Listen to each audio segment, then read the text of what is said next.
आज हम electronic configuration का नया कॉन्सेप्ट पढ़ेंगे। अभी तक हमने पढ़ा कि किस प्रकार से इलेक्ट्रॉन्स विभिन्न सेल में रहते हैं, घूमते हैं। इसी प्रकार से उसका एक नया कॉन्सेप्ट, जैसे घड़ी में 3 सुइयाँ होती हैं। एक सुई बताती है कि भाई आवर घंटे की सुई होती है, 1 मिनट की सुई होती है, 1 सेकंड की सुई होती है। इसी प्रकार से हम इन इलेक्ट्रॉन्स को भी छोटे छोटे फैक्टर्स में या घटकों में उसमें विभाजित कर सकते हैं। अब इनको 3 भागों में बांटा गया। एक तो होता है शेल, एक होता है सब सेल और एक होता है ऑर्बिटल, यानी कोश, उपकोश और कक्षक। इन 3 चीजों में बांटा गया। अब यदि कोश की बात करें तो पहला कोश, इसमें कौन सा उपकोश होगा? एस। इसको नाम देंगे अपन एस। और यदि मान लीजिए इसमें कक्षक की बात करें तो इसमें एक ही कक्षक होता है और उसे हम एस ही बोलते हैं, और उसकी जो आकृति है वो गोलाकार होती है। वो हम आगे के चैप्टर में पढ़ेंगे। अभी थोड़ा सा केवल अपन देखते हैं कि किस प्रकार से हम इलेक्ट्रॉनिक कॉन्फ़िगरेशन को बनाते हैं। दूसरा, उसमें एस और पी 2 सबसेल होते हैं। अब 2 सबसेल होते हैं तो एस में केवल एक ही कक्षक होता है, लेकिन पी में जो कक्षक होते हैं, ऑर्बिटल्स होते हैं, वो कितने होते हैं? 3 होते हैं। तो पी को हम कैसे डिफाइन करते हैं? इस प्रकार से, और ये हो गया पी एक्स, ये हो गया पी वाई और ये हो गया पी जेड। ये 3 कक्षकों के नाम हैं। इसी प्रकार से 3 में एस होता है, पी होता है, डी होता है। अब एस में केवल एक ही कक्षक हो गया, जिसको हम ऐसे एक कमरा हो गया, ऐसे मान लीजिए आप। पी में 3 कमरे हो गए और डी में 5 होते हैं। 1 2 3 4 5, ठीक है। इसी प्रकार से जो चौथा कोश है उसमें एस, पी, डी और एफ। और एफ में जो कक्षकों की संख्या होती है वो कितनी होती है? 7 होती है। 1 2 3 4 5 6 और ये 7 कक्षक होते हैं।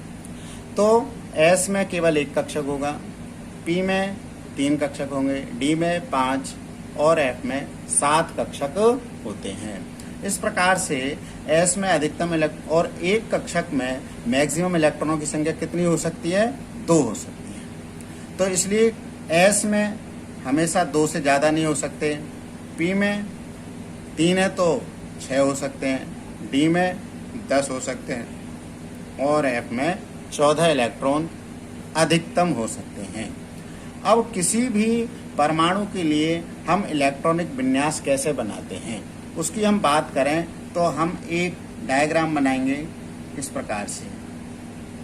क्योंकि पहला जो कोश है उसमें केवल 1s होगा, दूसरे कोश में 2s होगा और 2p होगा, तीसरे कोश में 3s होगा, 3p होगा और 3d होगा, चौथे में 4s होगा, 4p होगा, 4d होगा और 4f होगा।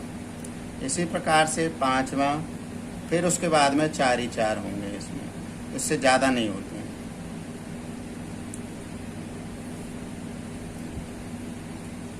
और ये हो गए 7 तक, क्योंकि हमारे पास में अभी इतने ही ज्ञात हैं।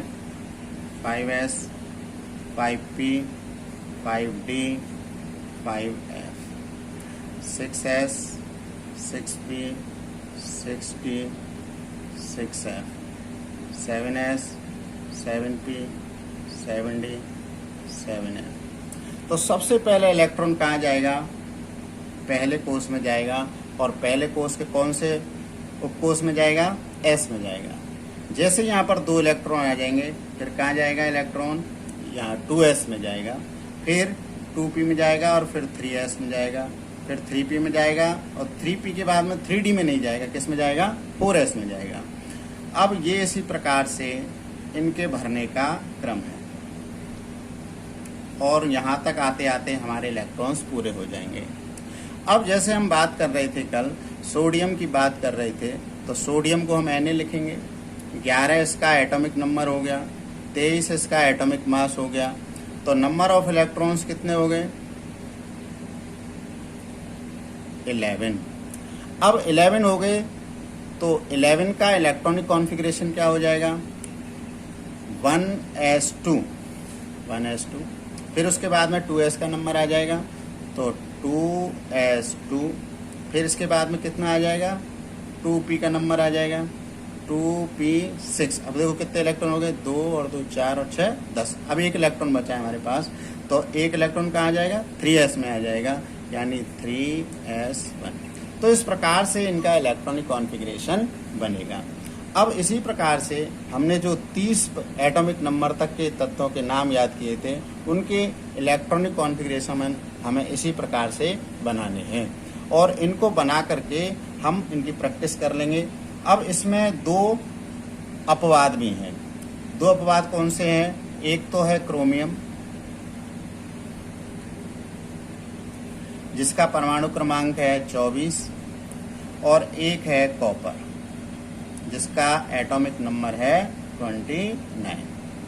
अब क्या होता है इसका electronic configuration? 1s2, 2s2, 2p6, 3s2, 3p6। अब देखो 3p आ गया, 3p के बाद में क्या आएगा? 4s। अब 4s में कितने आने चाहिए? हिसाब से 2 आने चाहिए, लेकिन क्या आता है यहाँ? 4s1 आता है, 4s1। और फिर उसके बाद में 3d5। ये हम आगे के चैप्टर जब पढ़ेंगे तब उसमें अपन क्लेरिफिकेशन करेंगे कि ऐसा क्यों होता है। इसी प्रकार से यहाँ पर 1s2, 2s2, 2p6, 3s2, 3p6, 4s1 और 3d10। तो इस प्रकार से ये दोनों क्या हैं?